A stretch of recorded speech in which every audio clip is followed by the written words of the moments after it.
Sable Island. Thank you, Madam Speaker. My question is for the Minister of Natural Resources. As we heard at Public Bills, Nova Scotians are against this government's plan to lift bans on fracking and uranium mining.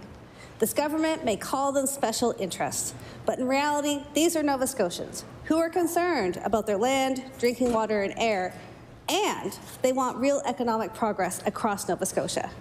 Will this government listen to Nova Scotians and focus on making real economic progress, address our very deep productivity challenge, and be treated as respectful partners in Nova Scotia's future? I recognize the Honourable Minister of Natural Resources.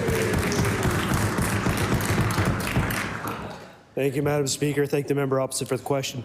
I really think the people that work in our natural resources here in Nova Scotia would be very disappointed to hear that it's not a real economic adventure, Madam Speaker. We have a lot of people that work in our resource sector. This is an avenue that we are looking at because of the changing world, Madam Speaker. What's going on in the South? We have an opportunity to be self-reliant on many things here, Madam Speaker. We're investigating, and as we investigate, conversations are going to take place. And Madam Speaker, we're working on this full-heartedly for Nova Scotians in a safe, prudent manner, as we said right from the get-go.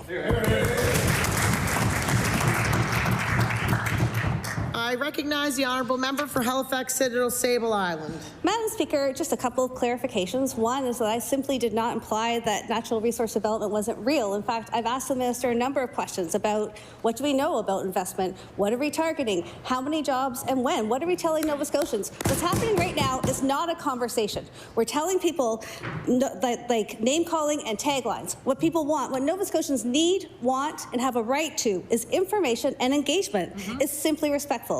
And all of these changes are happening without the province fulfilling its constitutional obligations with the Mi'kmaq. Yes. Why won't this government demonstrate respect for all Nova Scotians and work together with everyone for our shared future?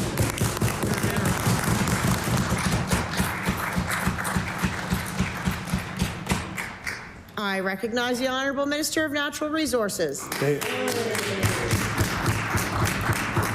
Thank you very much, Madam Speaker. And my reputation with our conversations with many stakeholders, including our Mi'kmaq friends, it speaks volumes, Madam Speaker. We engage with them on a regular basis through my department, and just because we're talking about resource development does not mean that's going to change. The Mi'kmaq people will be part of this conversation, but to be very frank, we cannot have conversations about uranium until we lift this ban, Madam Speaker, and that's the process.